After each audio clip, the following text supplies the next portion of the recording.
And we have my man in the background. I see him, the man, the legend, Garland Nixon. How you doing, Garland? You doing okay, man? Doing great, man. Great to hear from you. No, man, it's great to have you.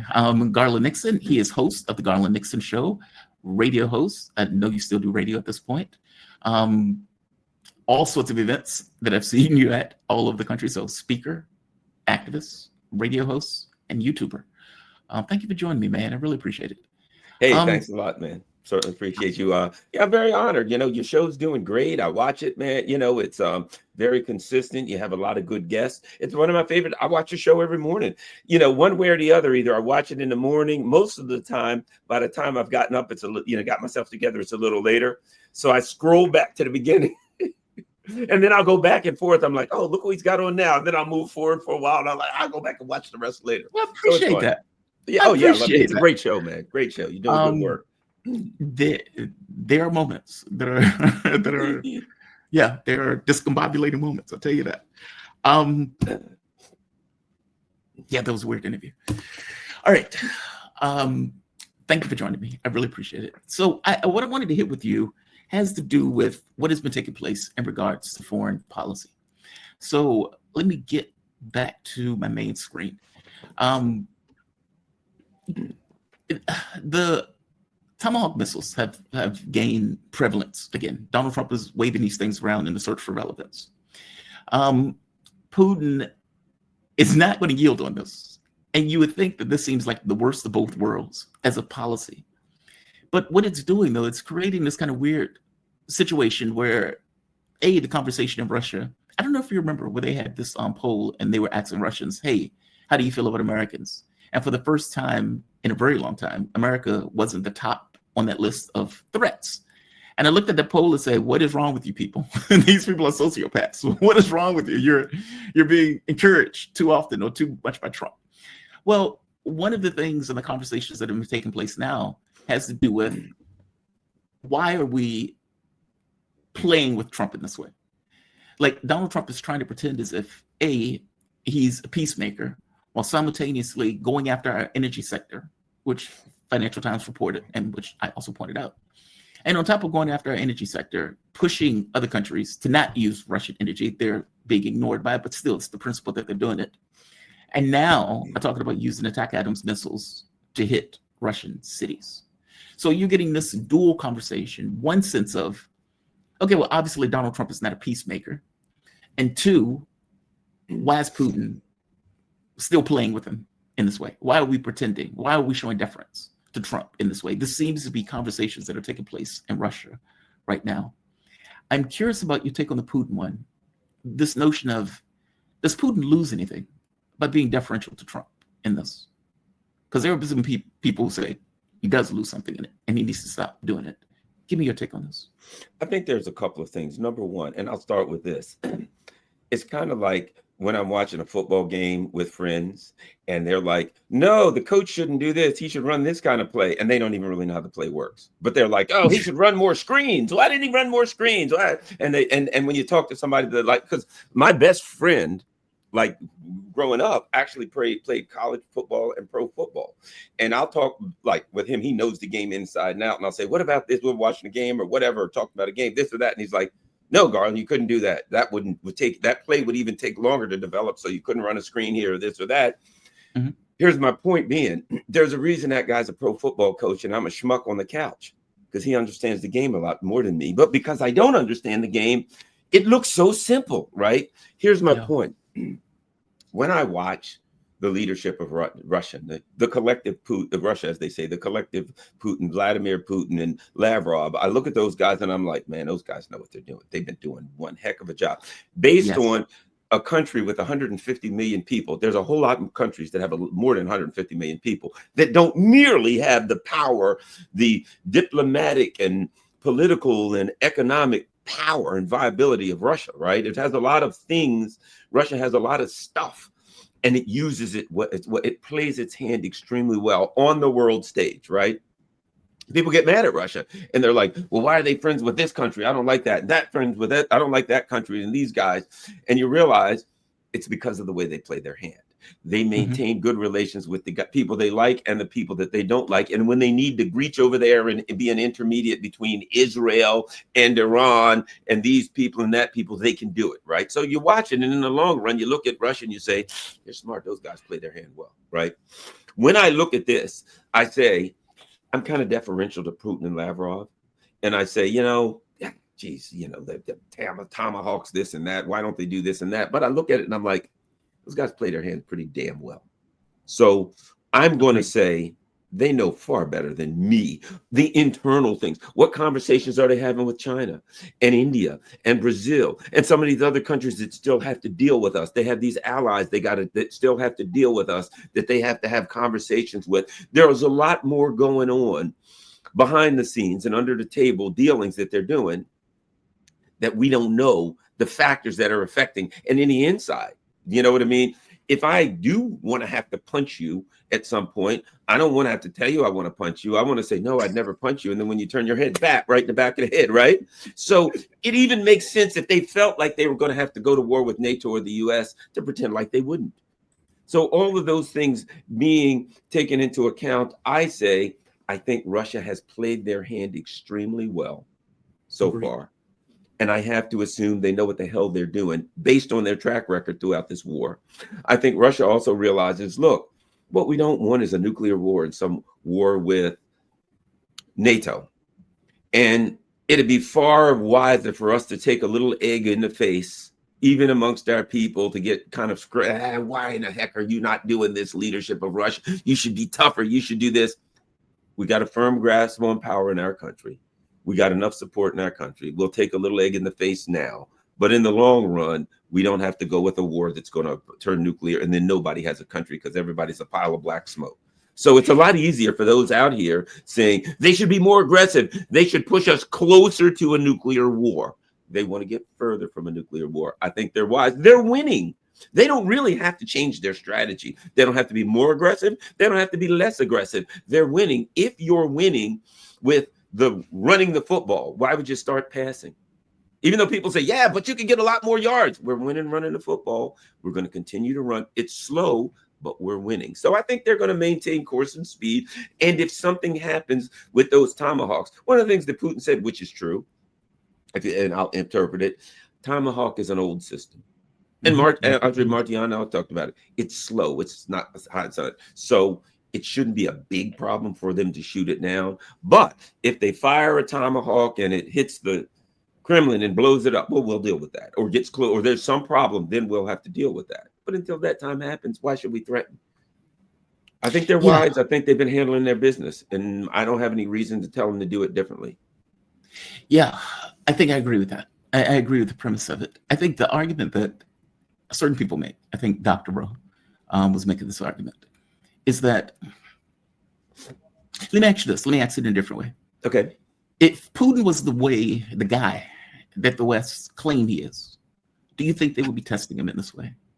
And you know what I mean by that, right? They act like he's God-man, that he's this flaming hard right person as opposed to a moderate politician that seems to seek pragmatic outcomes. Meaning part of the differential, as you're pointing out, is him trying to seek a pragmatic outcome. The goal is not to escalate. You have other countries that you need to deal with, that you want to maintain good relations with, and you are trying to balance these things. And so what you get is Putin being deferential, you get Medvedev being the hard ass. And that is the way that effectively functions. But the argument that some people would make would be that effectively, because he's pragmatic, that they consider the pragmatism as weakness. And because they consider the pragmatism as weakness, they are far more aggressive in the things that they do and far more reckless. Kind of like, I'll give you an example, like Iran, where at one point, Iran was trying to make a deal with the West. And people like me were like, these people are sociopaths. What are you doing? There's blood dripping out of them, right? They've just destroyed Syria. They've just gone through Afghanistan, Libya, etc. You can't make a deal with them. And then the United States turns around and attacks Iran in the middle of negotiations.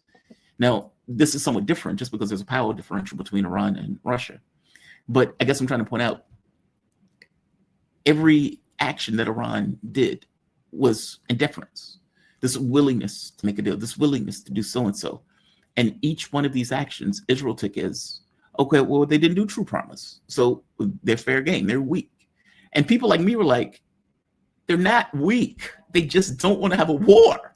But Israel didn't see it in those terms. And the West doesn't see this stuff in those terms. In their minds, they think to themselves, well, because Putin is not more aggressive, then if we put troops in Ukraine, then Russia's not really going to do anything. Now, that may be true, that may be false. Up to this point, Russia said, we will kill whatever you put into Ukraine. They're going to be fair game. But again, pragmatism or pragmatic Putin, in their minds, he's not going to do it. Like, meaning in their heads, because Putin is pragmatic, and thank God he is pragmatic, they look at that as weakness, not pragmatism, which eggs them on further. And an argument can be made that because it eggs them on further, it brings us closer to the brink of war, because at some point they are going to push Putin into a corner. We're in a special military operation as we speak because they pushed Russia into a corner, thinking that Russia is not going to respond. Well, maybe they did think, depending upon the policy papers. But I guess I'm pointing out, they are pushing and pushing and pushing. And is it that they think they can push in this way because he is pragmatic, and that at some point, because of that pragmatism, he will get pushed into a corner where he will be forced to respond in a way that will create that much more escalatory fervor? I hope that makes sense. Sure, it does. Okay. I look at it differently. Okay. You have a conflict going on, and the potential is there for escalation, broadening of the war, intensification of the war, a force continuum that steps up to, all the way up to nuclear weapons. So there's all these potentials. You've got a conflict going on and the potential for escalation. Okay. Who manages the potential? Do the Russians manage the potential and control the potential as best they can? They have. Do they allow NATO to control the potential? Or do they allow nobody to control the potential? And just if you swing, I swing back, right? Okay. If you allow NATO to control the potential for escalation, they're irrational. So things just escalate completely out of hand and we all die. If you allow nobody to control the potential, again, you're dealing with an irrational opponent, you get the same outcome. They punch, you punch, they punch, you punch, we're all a pile of black smoke, right? So the Russians, I believe, have chosen the options to say, we will manage the potential for escalation for the most part. So right now, what looks like weakness is actually control. They're managing the potential for escalation. So basically, NATO says, we'll poke you. If we poke you, you do this. Now, one of the, that studies in, and then one of the sayings is silence is the most powerful statement, right? I poke you. Poke, ha, ha, ha. Why? Why did I do that? Because when I punch, I want to see a bruise, right? I punch, I want to see evidence that I punched. The old thing is another Zen saying, you throw a rock down a well and you don't hear a splash, right? You throw a rock down a well and wait for a splash, you don't hear anything. You're left. Is there a bottomless pit? Is there water down there, right? So every time they try to escalate, and the Russians just go, we're looking into that. Oh, we'll throw tomahawks. Yeah, we can block the tomahawks. Oh, we'll do this. There's a level of frustration because you're attempting to control the escalation. If I push Jamaro, I can estimate his response. If I push him, he'll push back. If I push a little harder, he'll push a little harder. If I punch at him, he'll punch back at me. I'm thinking that I can elicit a response out of you. If I elicit a response, I have controlled the escalation now. But what happens if the things that I do to elicit a response, none of them works? That means you're in control. You can punch anytime you want. You cannot punch anytime you want. I think that's where the Russians are. It's the difference. See, what we're looking at is the difference between a Western culture and a Western way of thinking. Everything has to happen now. Punch now, you punch back. I do this, you do this. As opposed to 1,000-year-old. That's why we never, the Westerners, culturally, never understand Iran or China or Russia. Those are multi-thousand, 5,000-year-old. They're on a different timeline. So when I say, I'm going to do this, I expect immediate response. You're going to wait. You're going to watch.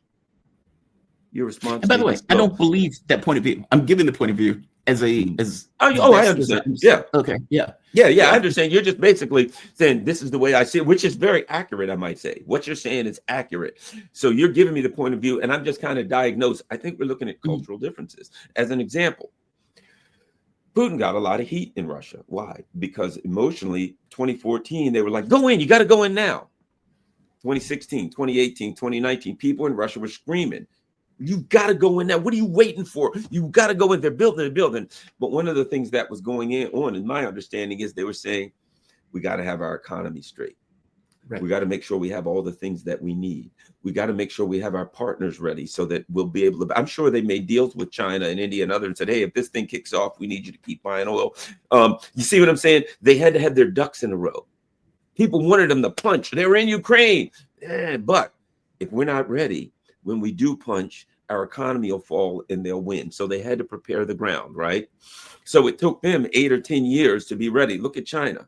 China, everybody for years in China, they did this. We got to swing back.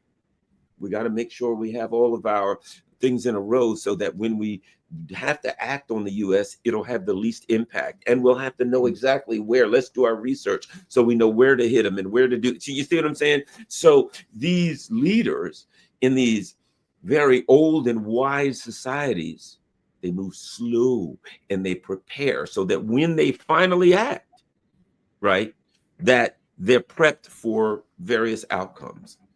In the West, we just want to act. And of course, emotionally, even a lot of people in their own countries just want to punch.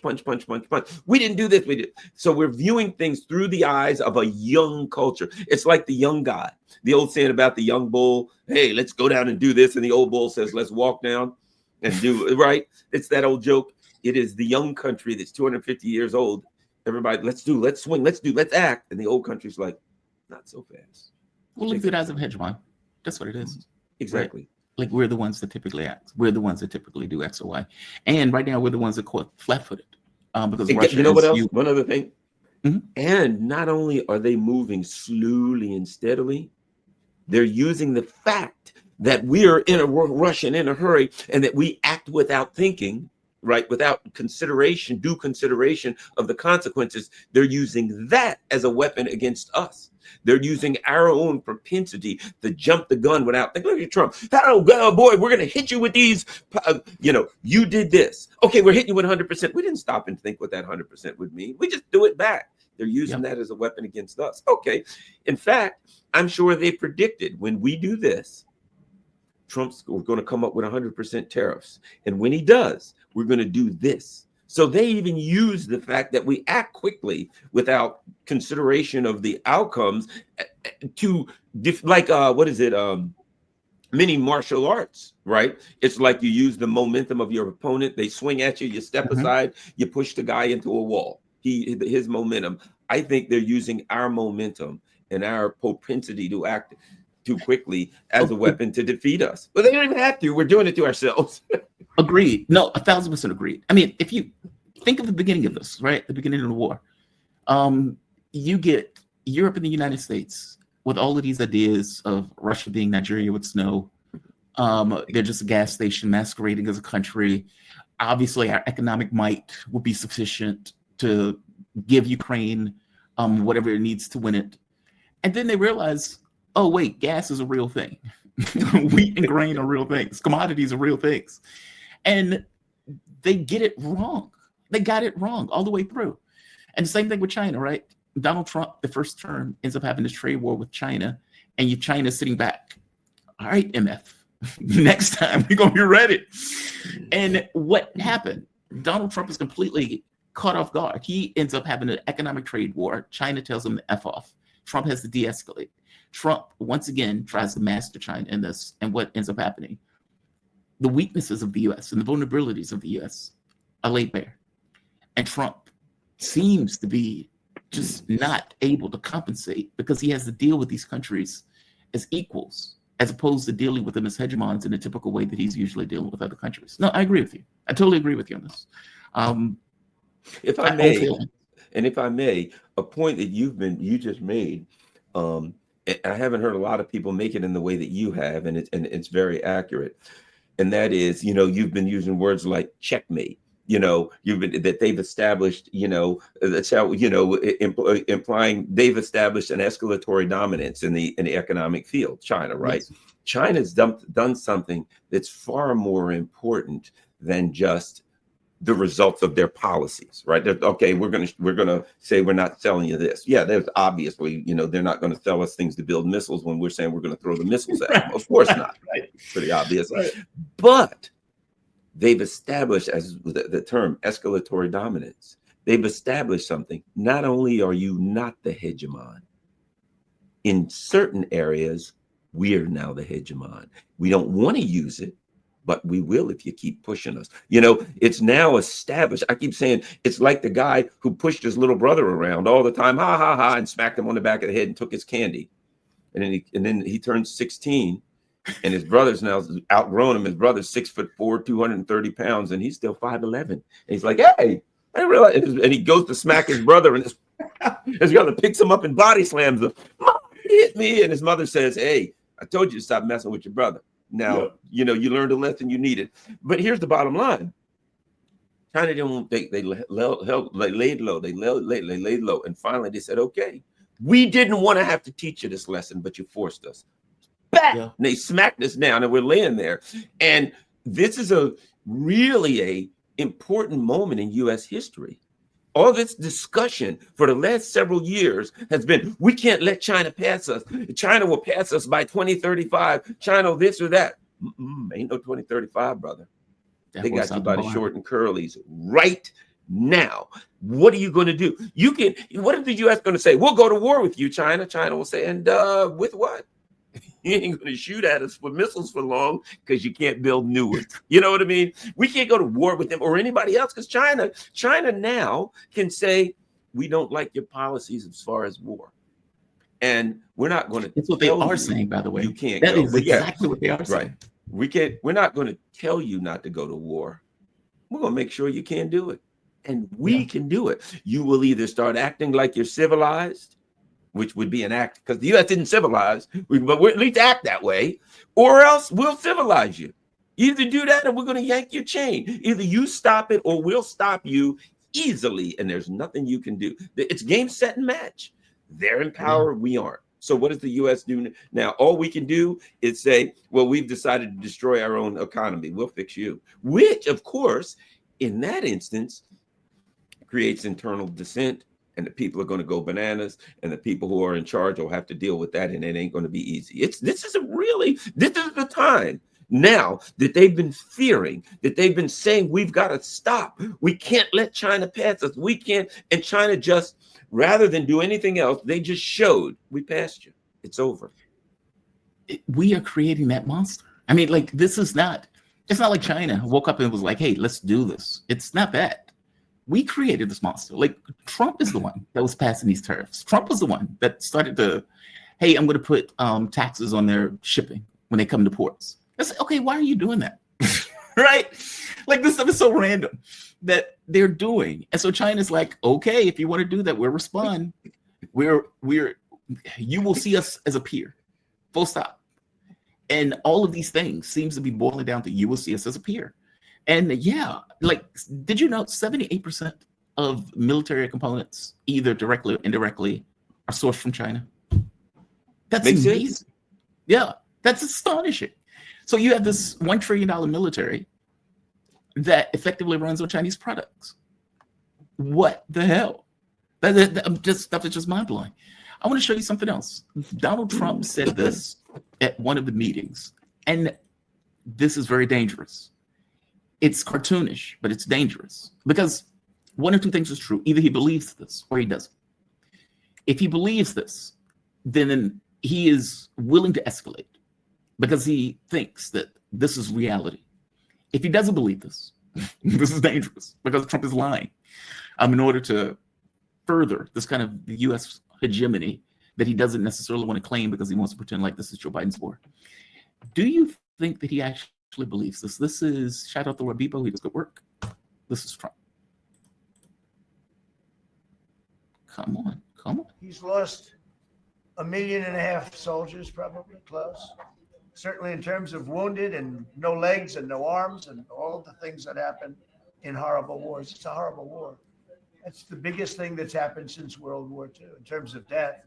It's bigger than any of them. I settled 8 of them. The biggest is that in terms of death. Incredible. I think India, Pakistan had great potential too. We did a great job in that one, but he's got to really settle this war. And you know, they have long lines waiting for gasoline in Russia right now. Right? They have long lines. Who thought that was going to happen? and all of a sudden his economy is going to collapse. Now, I can't. Trump is a dumb man, right? So I don't know if he fully believes that. If they gave him a coloring book and he saw that in the coloring book and was like, whoa, things are going really bad for Putin. Or if he was doing an energy war where he was effectively pushing Zelensky to go after oil refineries as he was trying to go after it with a mafia diplomatic style of trying to get countries to just not use Russian energy. So of course he's saying, well, there are obviously long lines because, we've been having these energy wars. And then he says, well, Russia has lost like 1.5 million men or people missing limbs. What is he talking about? Do you think he actually believes that? People always think that Kellogg has given Trump misinformation. Or do you think Trump is just lying? And I know when I ask the question, you don't know it's a flat fact, but I am curious on your take on this because this is going to affect policy. Well, number one, I've come to a conclusion a long time ago.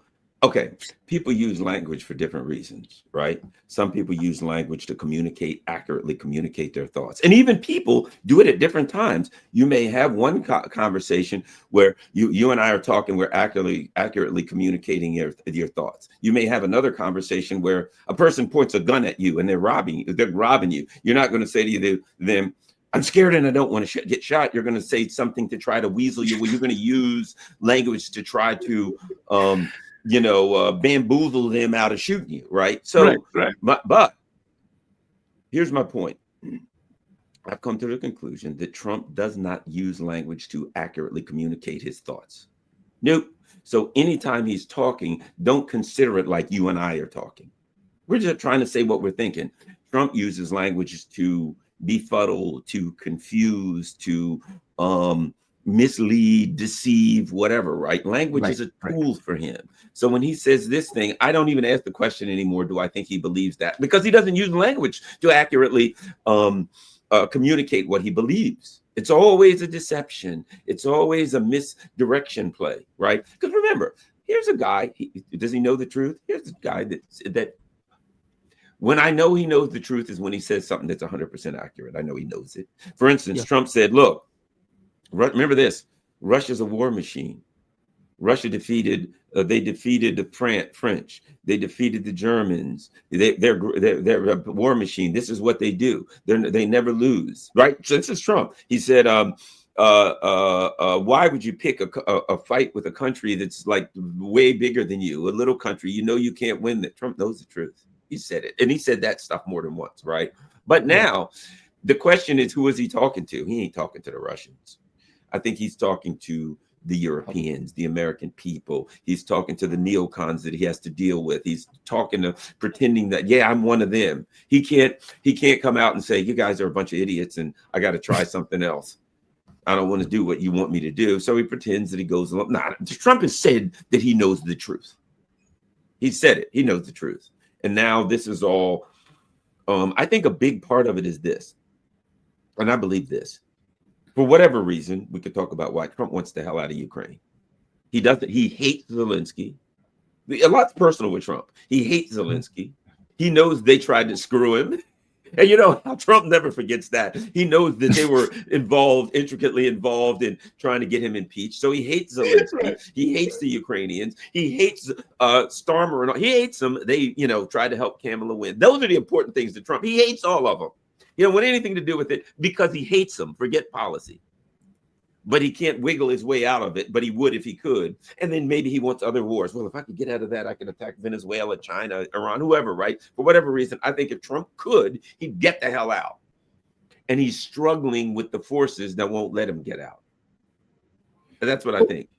But what is his motivation for saying something like that, if that's the case? Meaning, if this is just to befuddle, if this is just to confuse, and I agree with you, it's for public consumption because obviously the Russians are not listening to Trump thinking, whoa, we lost 1.5 million people, right? They're not doing that. That's for us. But to what end is the part that's confusing to me? I don't think we could know. And keep in mind something, the Russians said recently, and it's coming out more and more, we've been talking with the Americans all along. They've recently said that, we've been meeting with we've been talking with Americans. We got back channels going on.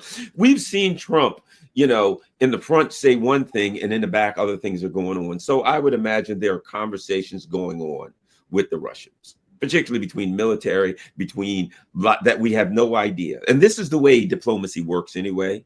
And the Russians are really good at that. And the Russians are saying, well, if this happens, this is what we're going to do. Well, you know what I mean? And we find out from later on, years later, months later, that there was a conversation going on that was completely, 100 miles from the conversation we thought was going on. And I think that kind of stuff's going on.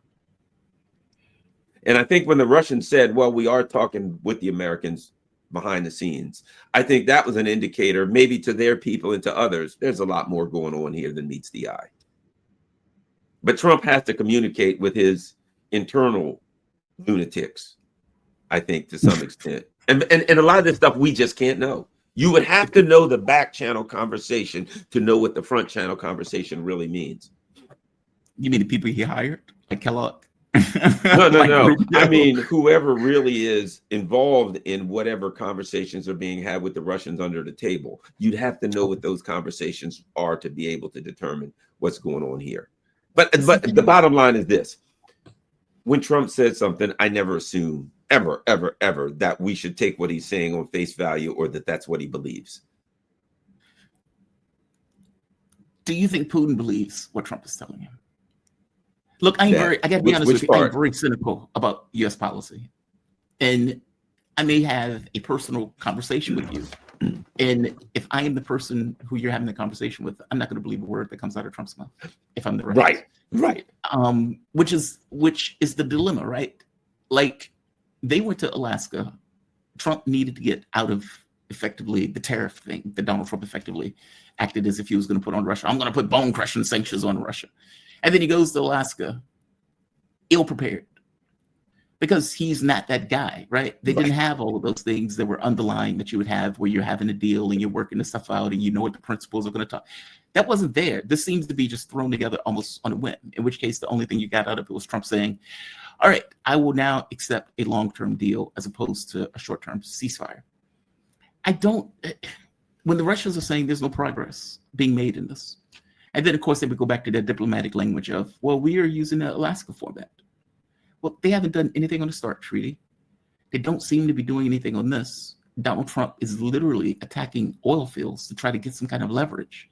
It doesn't seem like there's forward progress. It seems like Donald Trump is searching for some leverage where he can use as a position of strength to have negotiations in order to, quote unquote, force a deal that would be in America's interest. Because otherwise, why are you going after oil fields? Why are you pushing India to not trade? Why are you, meaning these are things that are being taken place in the overt that are having real world consequences. And most likely they will give those Tomahawk missiles. How are they having to deal if he's doing these things? That's the part that I'm very cynical about U.S. policy, as you can tell. Oh, yeah, it's not cynicism. It's accuracy. It is, it's not cynicism. It is basically what you're doing is, what's the old saying? The safest bet is consistency, right? Yes. Some guy, the horse won 10 races in a row. I don't know that he's going to win the 11th, but that's the safest way to bet, right? So yeah, you're betting that the U.S. will continue to do foreign policy the way they do it, and no doubt the Russians are too. No doubt the Russians. I still remember when people say things, I listen for long term, particularly the Russians. Sergei Lavrov said before this war started, the Americans are in agreement incapable.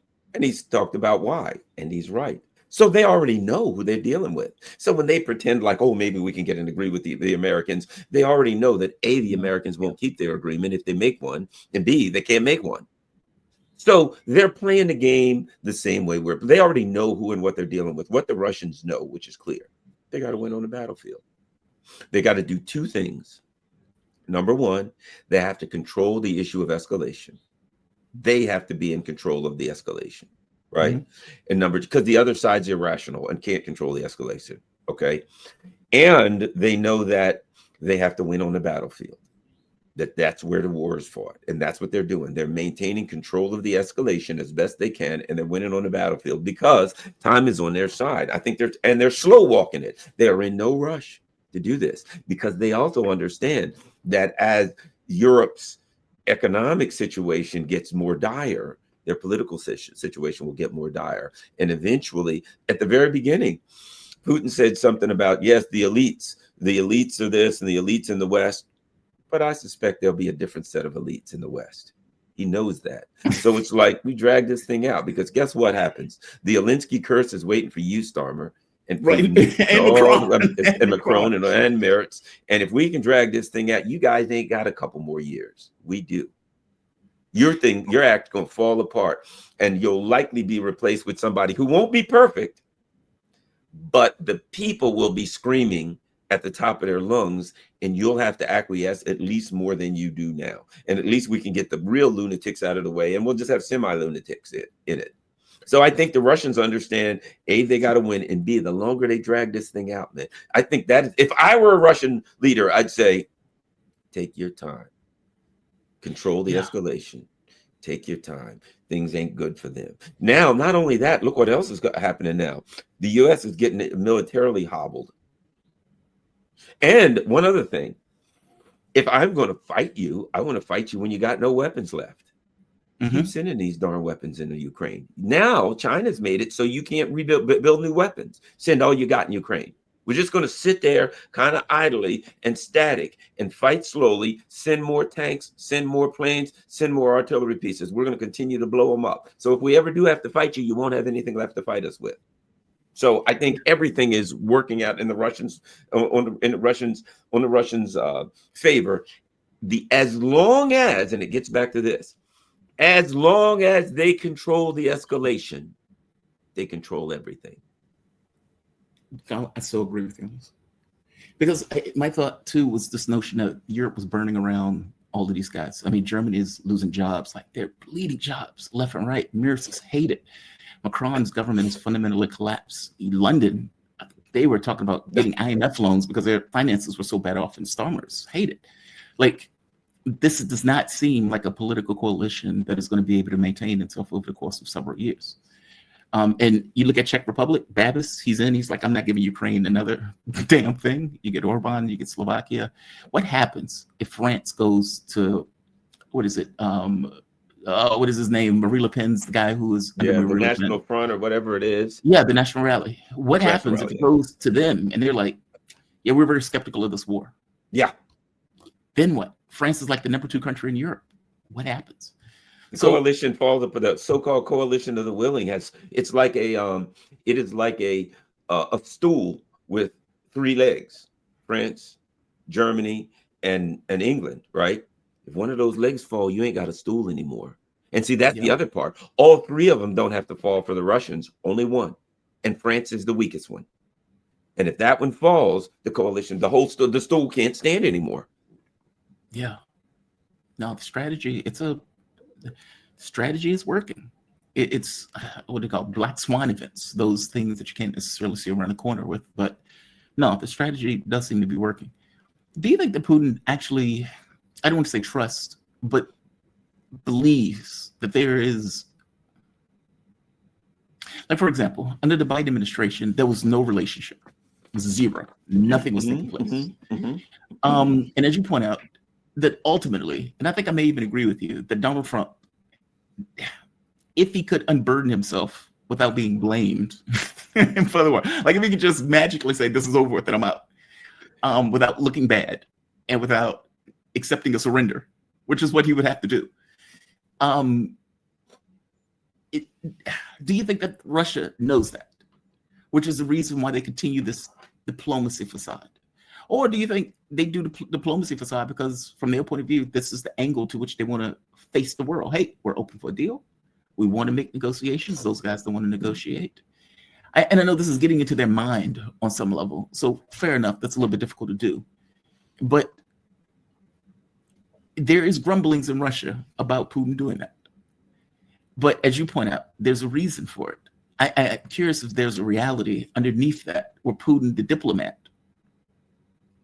is still trying, kind of like people trying to come to Jesus and say, look, are you stupid idiots finished? Are you done? Can we call this a day? Or do we have to keep going? Like, meaning, do you think there's an underlying reality to that? Or for all intents and purposes in their minds, we just have to take over Ukraine. We're never going to get to deal with these guys. Well, I hate to always be caught up in analogies, but I love to do it. To me, it's like the mother who has a son, the parents, and he's a, an ne'er-do-well. He's an addict. He's stealing. He's all these kind of things, right? And they're like, oh, we'll never be able to bring him around. But if our son ever gets himself straight, we'd love to help him get his life back together. Yeah. Right. But Yeah, it yeah. just seems like he'll never do it. He'll never do it. But if he ever does, we'd love to have our son, get on. And sometimes, and we've all known people in our lives who, had alcohol problems or addiction problems. And at some point, maybe they hit rock bottom and they turned around and their loved ones around was like, great, and helped them up, and boom, I have a cousin like that, right? I've often talked about him. He was a ne'er-do-well and met a nice girl and she straightened his life out and off he went, right? Great thing. Wonderful story. She saved him from himself, right? But some of them don't. And they continue down the road and alcoholism or whatever, and their relationships are screwed up and they die with, their liver falls apart, right? I think the Russians are like, you know what? The door's open. And if an opportunity comes, we don't ever want to close the door. The thing is this, it is critical for the countries with the two, these gigantic nuclear arsenals, and of course these gigantic economies and all of these things they have to offer. It's critical that they always have a door open for talking. It's dangerous if they're not talking. So I think the Russians' position is we always want to talk to the Americans. We don't trust them. We'll keep it on link, but it's wise for us to talk to them and to have a constant conversation to them. We don't trust them. Sure. They're up to no good. Fair enough. But we're better off to talk to them than not. And so I think it's like they're always going to try to keep the door open. They always want to have discussions. They always want to be talking. And then if something should open its door, one little thing opens its door, they'll take it. Yeah. Say, okay, yeah, we'll do that. And then if it's something else that doesn't work, they won't do that. I think it's wise to always keep the door of diplomacy open. It's the difference between pure hardcore cutthroat rationality. Like people are like, gosh, Israel's evil. Why does Russia even talk to them anymore? Well, 20% of Israeli Jews are Russian. They got to keep their consulate open. Number one, what just happened? Apparently the Israelis were like, hey, we want to talk to you about the Iranians. Yeah, we can be a go-between there. See what I'm saying? So while the rational and those of us are like, yeah, they're evil, why would you talk to them? Diplomatically speaking, maybe at some point they can use their relationship with Israel, having a good relationship with Israel. They know who Israel is, but they can use that relationship to benefit them. So the Israelis come to them and say, can we do this? Or we talk about this or that. So there's a cold rationality to the Russians that I think is admirable to me. It's very admirable to me, a person that can put their good and bad, right, wrong aside and say, you know what? We're ready for this to do things that benefit us, even if we got to talk to the devil himself. If we can get a little bit of advantage from talking to the devil himself, we'll do it. Yeah. Something about that I like. It's like they're professional diplomats, especially Lavrov, in the way that they operate. And Putin also, since you mentioned Israel, I guess this can be the last thing. What did you think of that Gaza summit? I don't even want to call it a peace summit, but the Gaza quote unquote peace summit that Donald Trump threw like it was a campaign rally. Give me your thoughts on that. Again, we see that Trump was always a bit unhinged, but it seems to me, he's kind of losing it. You know what I mean? Everybody, you're looking at him and you're like, I watched him. We can say he's a jerk, he's a madman. We can say whatever we want, but I watched him the first 4 years. And though I disagree with his policies, the first 4 years, he was a lot sharper than he is now. He was even more rational. He could make more sense. He could have a talk and you'd listen and you may not agree with it, but you'd listen to him talk for 20, 25 minutes and you'd say, well, I don't agree with it. But there's a couple of jokes in there that would make you laugh. Yeah. And there was some stuff in there that you seemed like kind of sensible. And then stuff that now he's just unhinged. He just starts wandering and talks about things that are completely absurd. So I think part of it was the U.S. foreign policy, as much as Donald Trump can seem to control it, is reflecting Donald Trump's cognitive abilities and the fact that he's fallen apart. The U.S. foreign policy looks like Donald Trump. Yeah. You know what I mean? It's irrational. It's they jump from one thing to the next. Hey, We're going to do this to Iran. Oh, look, there's Venezuela. Doggone it, we're getting Venezuela. Ooh, hey, China, we'll fix you. We'll do that. You know what I mean? It looks like Donald Trump's mind. We're going to do this. No, what the hell are they going to do with Venezuela? They got ships sitting off the coast of Venezuela. They're threatening Venezuela. We're going to go to war with Venezuela. But they can't really, because, boy, what a disaster if you try to go to war with Venezuela. Disaster. At the same time, you may go to war with Venezuela. China's cutting you off. So you can't build any more missiles if you shoot them at Venezuela. You know what I mean? At the same time, you're threatening Russia. We're going to give you Tomahawks. Oh, by the way, we can't build any more Tomahawks. So we're going to give the last few we have, and then we'll be out. Yeah, it's absurd, but it looks like the foreign policy looks like Donald Trump. It is unhinged and just amateurs. God, you're seeing amateurs. They can't even make a deal, because they can make something that looks like a deal. Yes, we've got a peace plan. It looks like a deal on the surface, but underneath of it, it's like the Russians. The Russians would say, let's sit down, and they're going to work out all the details, the little teeny details. And then the two big guys, Putin and whoever, are going to come together after Lavrov and his massive staff of foreign ministry have put together every little detail, dotted every I, dotted every T. And then the two bosses come in and they, they have the ribbon signing ceremony. That's the way it's normally done. The Trump people just come in and say, we got a deal. There's no there. There's nothing underneath it. And they just come in and sign it as though there was a deal. And then it falls apart because there's no foundation under it. And right now, we got a Gaza deal. All they got, it's like everything you see Trump do. It's like, yes, let's have a big ceremony. And then we'll have a signing ceremony. And then we'll let the doves loose and pigeons and balloons and fireworks and firecrackers, right? But underneath it, there's nothing really there. It's spectacle. There's it's just nothing, a politics spectacle. Yeah. I mean, there's no... But it seems to be that's our policy from here on out. Like the mechanics of a functional government just doesn't seem to be there. Like if you think about it for a moment, Trump says, I want a Nobel Peace Prize because I've settled 10 wars. It's like, okay, dude, do you really believe that people believe that? Or like now his staff of sycophants will say, yes, sir, you did settle all of those wars. That's, you did such great work settling all those wars, because they know exactly what Trump wants to hear. They used to be, there was this movie where it was a little girl, I think it was a little girl, and she had this power where she could basically command anything. And she was a child, right? She was like 5 years old. And so her parents were terrified around her and would give her pretty much anything she wanted. I think it was a Twilight Zone episode.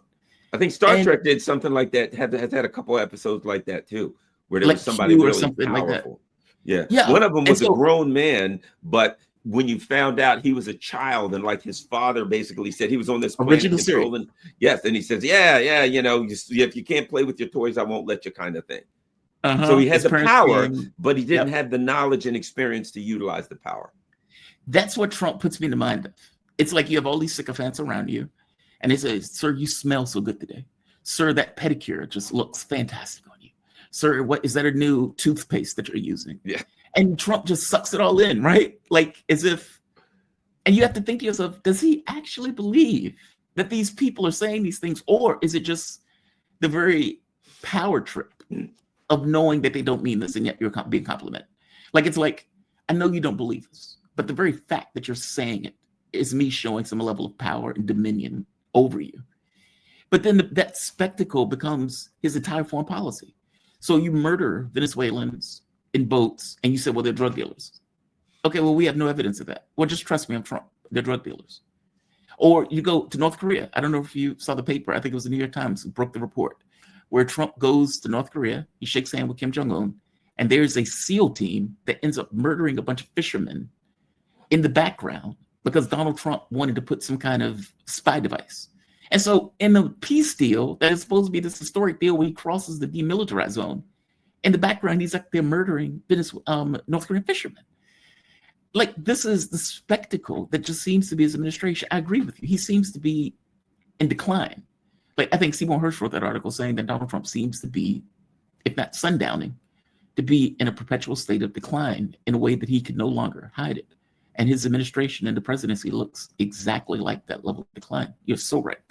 You're so right on this. Well, you know Nailed it. what? I will say this now, and I read the New York Times. You know what I wonder? And this is the other part of U.S. foreign policy.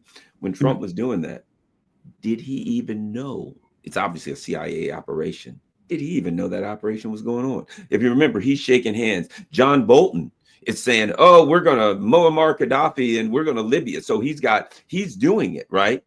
You've got John Bolton, who clearly didn't just do that of his own. You know, there was a faction, there was an element, a faction in the U.S. foreign policy group that was saying, we don't want Trump to do that. How can we shoot it in the foot, right?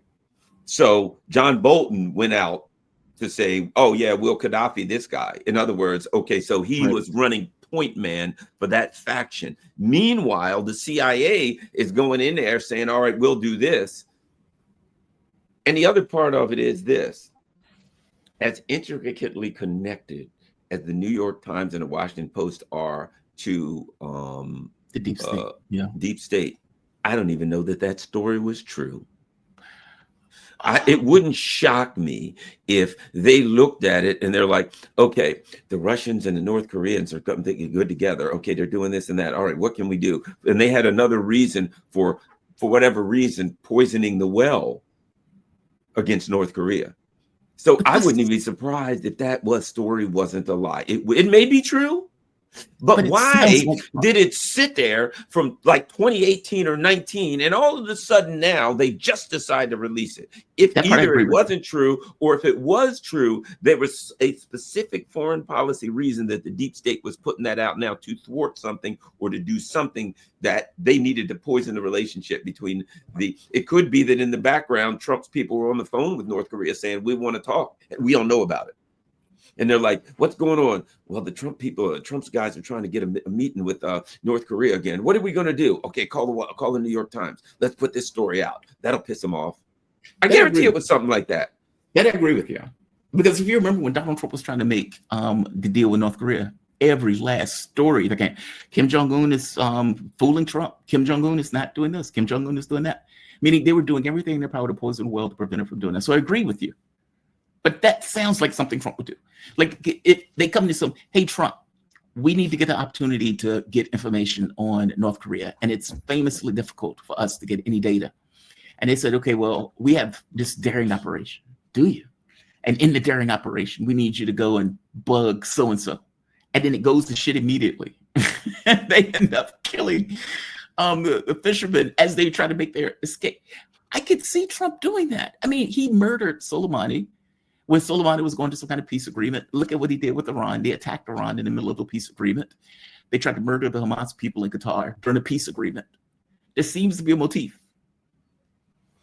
I agree with you that they put that story out for reasons. What's interesting about that is this. North Korea's response. You know what North Korea's response was? They were muted. There was none. Yeah, they were muted. They didn't even respond. They didn't say, hey, they didn't say anything. No response whatsoever, which to me is telling. You know what I mean? The North Koreans either knew they were either like, yeah, our guys are talking to Trump people behind the scenes, and all of a sudden this story comes out. We know what you're trying to do. We're not going to play that game. Or they knew that's a lie. There was no fisherman. Whatever it was, the North Koreans understood what that story was about, because you know how Kim Jong-un is. If that was just like out of the blue and they found out, he'd be pissed and he'd say something. Well, throw missiles at you he wasn't just going to take that sitting down. But they didn't say a word. Not the Russians, not the North Koreans. Nobody said a single word about that. To me, the dog that didn't bark is more telling. What they said. The dog that didn't bark. That's right. And the North Koreans just like didn't even acknowledge that the story was said. That's telling to me. Yeah, but the moment that you acknowledge it, you're stuck with the reality of it. That's the issue. Like, for example, the Russians know that there were French troops, American troops, British troops that were on the ground in Ukraine. And for the longest time, they wouldn't say a word about it. I remember within the first year, Figaro, the French French magazine, he goes to Ukraine and he's like, hey, there are troops here. Like, meaning they knew. It was reported. But the moment that the Russians acknowledge that, they're stuck with the reality of the thing they've acknowledged. Right. North Korea is the same. Or do you disagree with that? Well, I think what we're looking at is there's a number of potential reasons that they didn't, right? And Agreed. either of Agreed. them could be, what you're saying could be true. What Yeah. I'm saying could be, it Could be could be, true, it yeah. didn't happen. It could be they're like, it would be more trouble for us to acknowledge it than not acknowledge it. That the easiest thing for us to do, if we acknowledge it, then how do we respond? We don't want to respond, so why should we acknowledge it? It was several years ago, and we know that the Americans do this crap all the time. Every time we turn around, there's some American spies. You know, just like American spies probably get captured in North Korea. You know, countries capture spies and we never hear about it. And then all of a sudden it's like, yes, they've done a prisoner exchange where we gave them 4 spies, they gave them us 4 spies, and we never knew that spies got captured, right? So it's that, you know, cloak and dagger game that's going on behind the scenes too. Mhm. So it's probably like, yeah, in fact, you know, they said they got out, but actually we captured 4 of them. And then we traded them for 4 of our guys that they captured later. So when it comes to the cloak and dagger game, you don't know what's going on behind the scenes anyway. No, that's true. That's true. Garland, I have immensely enjoyed this. I swear to Me God, too. I always do. I always do, man. Thank you for this.